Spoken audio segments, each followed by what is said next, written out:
Welcome to Make Peace with Food. I'm your host, Emily LaVoie, a certified eating psychology coach. I own a virtual private practice, and I work with clients all over the world, one-on-one and in group programs, to help heal their relationship with food and improve body image. Here at Make Peace with Food, we believe food is not your enemy, that eating should be fun and bring you joy and pleasure, not stress and guilt. To keep this a safe space, I will try my best to avoid mentioning numbers like calories and weight, as well as other potentially triggering content, but you know yourself best, so please avoid any episode topics that may not feel helpful to where you're at in your healing journey. This podcast is for educational and entertainment purposes. It's not a replacement for medical or mental health advice, diagnosis, or treatment, nor does it provide a client or patient relationship. Consult your own provider on any changes you're thinking about making.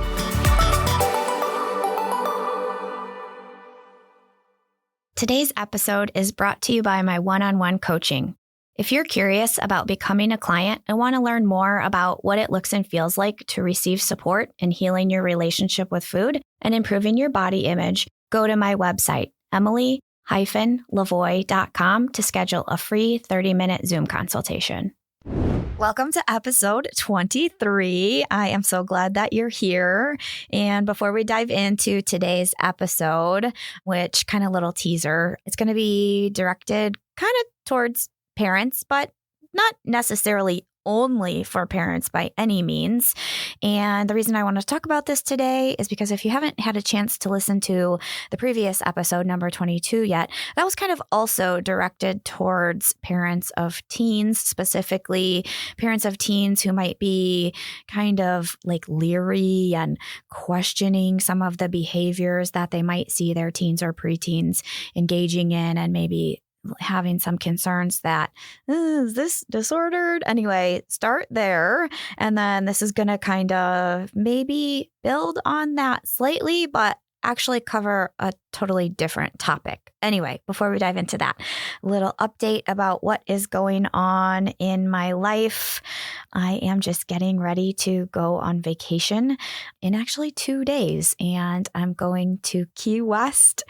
I love that place. I've been going every year for quite a while now, and I just love island life. I actually think like maybe I was supposed to live on an island, and maybe that will happen someday. Who the heck knows what the future holds? But I love a dive bar so much. I love live music. I love tropical cocktail. I love dancing, and I love just kind of meandering in warm weather with flip-flops on. So definitely nice to get out of Illinois in February. So that's what I'm looking forward to. And if you have a vacation or holiday coming up anytime soon, I just want to remind you that you can go on vacation and not go on a crash diet beforehand. You can just go on vacation in the exact size body you are currently in. You don't have to make yourself crazy and restrict food and try to starve yourself to lose a certain amount of weight before the vacation or for your body size to be different. Just go, because if you just go, you'll end up feeling much more normal and sane around food versus starving yourself and crash diet and restricting and then going into vacation feeling out of control and crazy around food. It's just like, it doesn't make any sense to my brain when I think about the things I used to do before vacation and the things I see people doing before vacation, because you're literally going to a place where you probably don't know anybody. They don't know what you looked like before, and they really don't care about you as much as you care about you. And you're never going to see them again ever in your life. So like, why do you even care what they would think about your body? You're trying to impress like these perfect strangers you're never going to see again. Like, just let that shit go and go on vacation and enjoy yourself. Okay, diving into the episode. Let's do it. Okay, so today's episode, I'm not really sure what I'm going to end up titling it, but like I said, it's directed towards parents, and it's just this thing I kind of see and hear parents doing. If you're a parent, I'm not hating on you. at all. I'm just trying to make you aware of maybe something you should take into consideration. I guess I'm just trying to bring awareness to something that maybe you're not aware of yet, and maybe it would benefit you to do a little work in this area. So,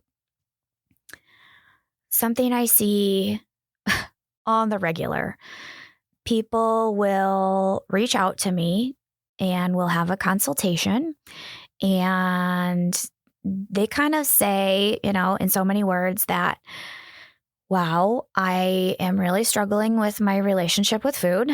Maybe it's chaotic. Maybe they have weight cycled due to yo-yo dieting, so they're chronic dieters. Maybe they struggle with binge eating or overeating. Maybe they struggle with emotional eating or stress eating. Maybe they're using food as a coping mechanism, and that's really the only coping mechanism they're using. Maybe they are confused about nutrition. Maybe they are really struggling with body image, whatever it is. And they have kids. And it's just, okay, so this is what I see parents doing sometimes, and it just kind of breaks my heart. And I want to just shine a loving light on it, that parents, I think, are so selfless to their kids, which is a tremendous quality for a parent to have. They will do so much to provide their kids with a wonderful life.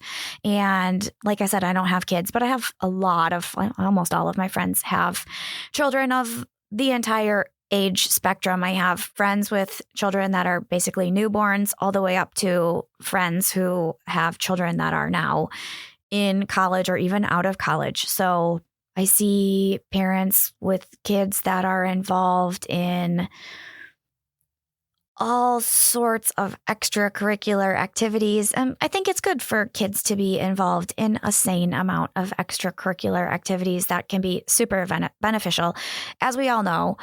And some extracurricular activities are more costly than others. Like, I have a friend that has a son in hockey, and I know to have children in hockey is expensive, and there's a lot of travel. And I know travel baseball is expensive. Travel volleyball is expensive. Traveling, just paying the expenses of traveling with gas and wear and tear on your car, and getting a hotel or place to stay while you're traveling, and paying for, 3 meals a day and snacks and entry fees and uniforms and, paying the coach and just like all of the things.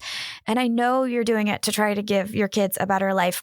Good for you. It's so selfless to be so giving to your children and have them involved in these things that hopefully are going to make them better people and keep them out of trouble, maybe. I see parents investing so much time, money, energy, effort into all of their kids' activities and providing their kids with the very best life possible. But then these same exact parents are literally not willing to invest into themselves. So kind of what I see and hear from parents often is, I don't have a great relationship with food. I'm struggling with this unwanted eating habit. I feel crazy or out of control around food. I'm kind of stuck in this binge restrict cycle where I'm either like quote unquote on a diet or quote unquote like kind of falling off of the rails and eating everything around me. So if you as a parent have any concern about you wanting your child to have a positive relationship with food, and also for your child to have a positive body image, both of these things are incredibly important. The very best thing you can do for your children to have good relationship with food, positive body image, is for you yourself to have a good relationship with food and a positive body image. If you model that for your children, that is the most important thing, because you can't protect them completely from diet culture when they're out in the real world. But what you say and do and what you engage in and how you talk and even how you think about food, because trust me, kids pick up on your thoughts probably way more than you give them credit for. And if you parent are in a place where your relationship with food is kind of chaotic and you label some foods as good and other foods as bad, and you feel a lot of guilt or shame for eating something that, is labeled as bad, or you're trying to avoid a bunch of foods, but it's not medically necessary for you to avoid foods. So you have no diagnosis from a physician that would require you to cut out gluten. Like you haven't been diagnosed by your doctor as celiac, or you're just completely avoiding sugar or carbohydrates. It's really likely that this is going to go either one of two ways for your child. For some children, if they kind of witness their parent modeling an unhealthy relationship with food, they are going to have a very similar relationship with food. So they're also going to make, like if you're a parent, you struggle with binge eating, there's a really good chance your child is also going to struggle with binge eating. If you're a parent that is a chronic dieter, there's a very good chance your child's going to grow up and also be a chronic dieter. If you weight cycle, there's a very good chance your child is also going to weight cycle. I could go on and on. I think you understand what I mean. Some kids, however, go to the opposite side of the spectrum and develop a full-blown eating disorder, whether it's anorexia, bulimia. Remember that binge eating disorder is a medically diagnosed eating disorder now. And if that is something you or anyone you know is struggling with, you deserve help and you deserve support in healing. But in order for our kids to have a good relationship with food and a good positive body image, they need to see you having a good relationship with food. So if you are, let me give you an example. This is a real life example that a parent actually said to me. She was talking to me about her daughter who was struggling with some behaviors and thoughts that she was very concerned about, and she had every right to be concerned. When she started explaining, she should have been concerned. And she was like, I don't understand why my daughter is struggling with this stuff. I don't keep any crap, referring to food, quote unquote crap, in the house. And it's like, okay, that right there is exactly why your daughter is struggling. First of all, you're referring to food as crap. That is not helpful. And that's either going to draw the child to that food and probably engage in like secret or maybe even secret binge eating in shame, or make them think that they need to completely avoid these foods. And if it's something that they eat, they need to feel guilt and shame or somehow make up for it with compensatory behaviors, which I've talked about in previous episodes. The other thing, besides it's not helpful to refer to any type of food as quote unquote crap or quote unquote bad or quote unquote processed, which is a negative connotation. Remember from the previous episode, we try to refer to food in a very morally neutral way by using the terms nutrient-dense foods as well as fun foods and play foods. So they don't have that moral charge or stigma or the feeling like we're worshiping some foods while demonizing others. The other thing that's not helpful is, in order for your kids to have a positive relationship with food, they need to have a balance of nutrient-dense foods accessible, but also they need to have access to fun foods and play foods. And they need to learn that they can trust their body and that they can trust their cravings and that they can trust their own hunger and their own fullness to tell them how much they can eat and still feel good and energized. And in order to learn that, they have to sometimes make mistakes and sometimes maybe eat too much of a fun food or play food like candy or ice cream and maybe have a bad tummy. And then if you're supporting a positive relationship with food, you could maybe say something along the lines of like, oh yeah, you know what? It's okay. Everybody eats a little bit too much sometimes. Or, oh yeah, sometimes when we eat too many cookies, we can get a tummy ache. So that's just something we learned, a great lesson. And maybe the next time we eat cookies, we remember the amount that leaves us feeling good and we start there and then we take a pause choices and decide if we want any more, or if our tummy is full and satisfied, or if maybe we want something different, like some nutrient dense foods along with the fun food and play food. It's really helpful if parents serve the fun food and the play food along with the nutrient dense food, so that the children learn that they have regular access to these and they're not off limits, and they don't have to eat all of that they can right now because they don't know the next time they're going to get access to this. And let your kids eat the food in whatever order they want to eat the food in. If they want to eat some of the fun food and play food before they eat the nutrient dense food, that's not the worst thing in the world. It is actually building a positive relationship with food for them and teaching them that they can trust their bodies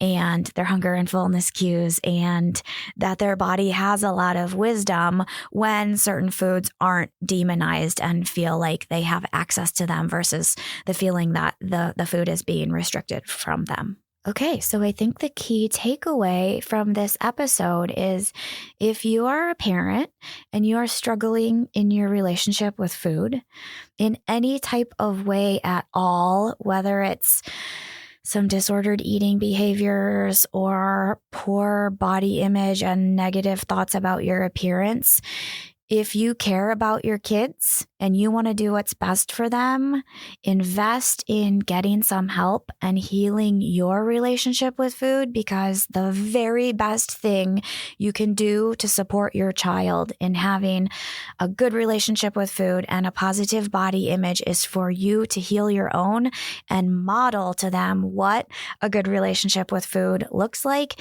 and what a positive body image looks like. I mean, growing up, I don't think I ever really heard or saw a woman looking in the mirror and saying something kind about her appearance, which is really sad to think about. I think I saw grown women, as well as, no matter what age I was, myself and my friends, seeing themselves in a photo or seeing their reflection in a mirror and just tearing themselves to shreds. And, nothing was ever good enough, and nitpicking their quote unquote body flaws. And be the person who breaks the cycle. Do not let the legacy that you pass down be generational dieting. Don't do that.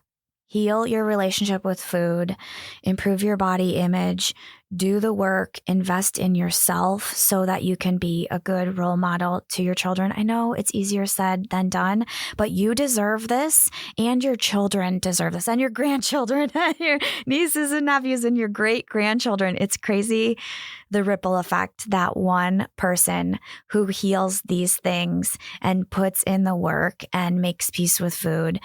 It's crazy, the ripple effect that can have. And it'd be so cool if you start that wave. I think that's all I have to say. Have a great day. Don't forget about the Sticker of the Month Club. There's some really fun stickers coming out, and I wouldn't want you to miss out on them. Typically, I throw in a few others for free, and if you're interested in signing up, you can do that at patreon.com/makepeacewithfood. And if you're interested in collaborating or helping me design a sticker, please reach out. You can send me an email. It is eatingpsychologycoach@emily.lavoie.com. Bye. That's the show. Thanks so much for listening. If you enjoyed it, I'd be so grateful if you take a minute to follow or subscribe to the podcast and leave a rating and review on Apple, Spotify, or whatever podcast platform you're listening on. It helps others to find the podcast and continue spreading this important information to more people who need to hear it. This podcast is made possible by paid supporters at patreon.com/makepeacewithfood. They're truly what keep this show going so that I can pay my assistant, editor, producer, and allow me to keep sharing all of this content and doing this important and needed work with you all. Go to patreon.com/makepeacewithfood to sign up for as little as $3 per month. Make Peace with Food is hosted by me, Emily LaVoie. It's produced and edited by Jake Lamore at Pathfinder. Thank you so much for your support.